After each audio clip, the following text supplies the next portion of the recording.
Hi everyone, welcome to my talk. Today I am going to speak about how to maintain dependencies effectively across the project using buildSrc module and Kotlin DSL. If you prefer to read the blog post, a link to my Medium article is posted in the description. Coming back to the topic, did you know you can write Kotlin in a module named buildSrc to manage your dependencies in your Gradle files? When you run Gradle, it checks for the presence of a directory named buildSrc, then Gradle automatically puts the code into classpath without any further work. With that being said, let's get started with the coding part. First, we have to create a new directory called buildSrc under root project.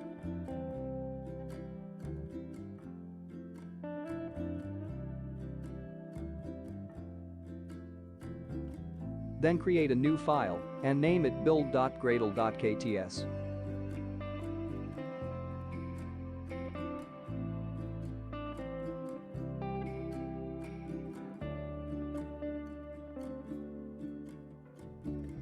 Inside this file, we need to define a Kotlin DSL plugin.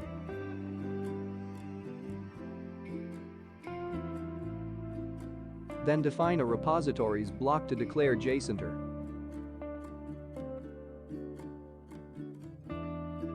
After that, hit Sync Now button. Once the sync is completed, we're ready to write some Kotlin code. We need to follow the same directory structure that we already have. We can do that by creating a few folders.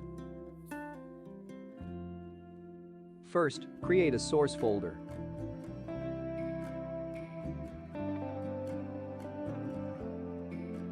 Then main folder.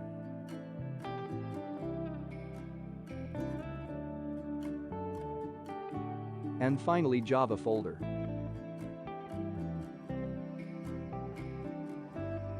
This is the standard directory structure we use. Then we need to create a Kotlin file. We can now see there is an option to create Kotlin files. We will name it Dependencies.kt. You can actually name this file anything that you wanted. Inside this file, we will start by creating a Kotlin object named versions.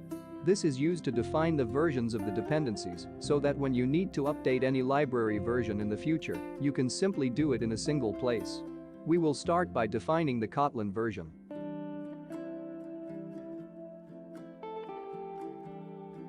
Next, we need to create another Kotlin object named deps to define all the dependencies so that we can use them in build scripts across the project.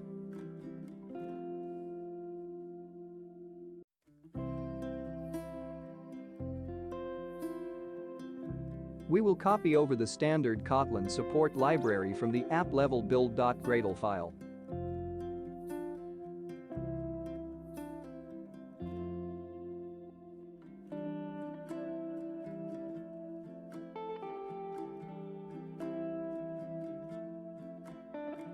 When we start typing the version, you can now see that we have autocomplete. This is because we're writing Kotlin code right now.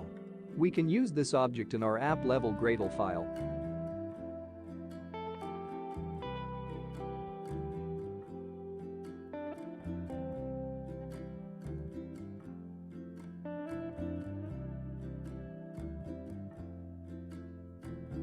We just need to type a few characters and you will get the autofill suggestions.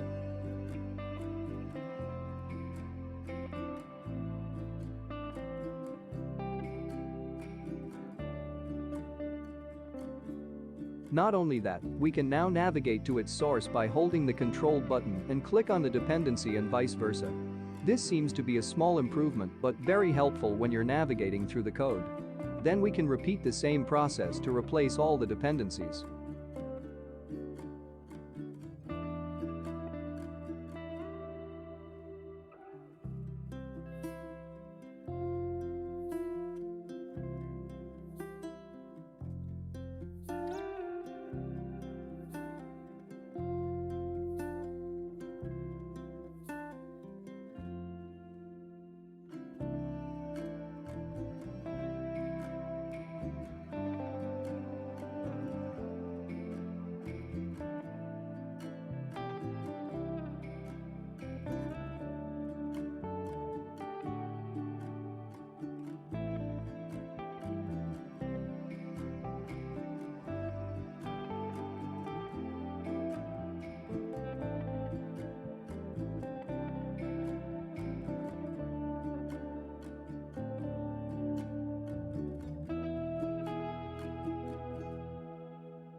After that, hit Sync Now button. Once the sync is completed, you can now see a file with all the dependencies that can be used in any module with features like autocomplete and code navigation.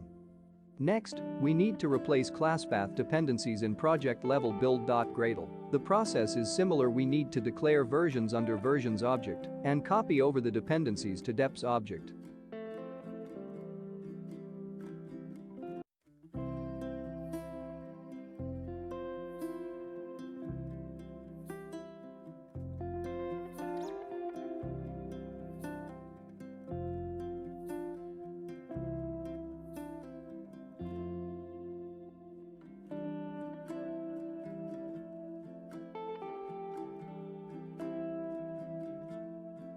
Once you are done with that, hit Sync Now button. Do you think, can we make it any better? The answer will be yes, there is always room for improvement. We can create another object and declare project level configuration versions. First, create a config versions object. Then copy over all the versions from the app level Gradle file.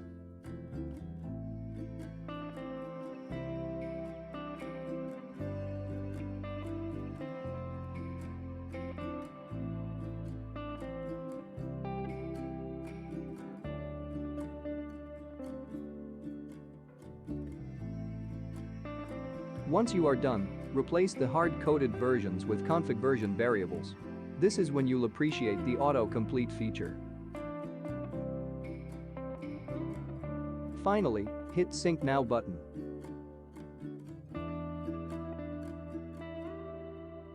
Now you have all the dependencies in the project on a single file.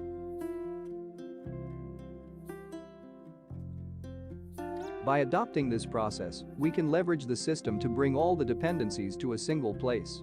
The next time when you want to update the app compact library, you can do it in a single place, and it'll be updated across the modules. That is when you will appreciate the effort that you're putting now to organize dependencies. When it comes to real-time use cases, we will have much more information in our Gradle files like buildConfig strings, declarations related to product flavors, and more. We can organize them by creating different Kotlin objects or files under the build source directory to keep them individually rather than making a mess out of build scripts. Hope you understand and learn something useful. If you do, like this video and subscribe to my channel.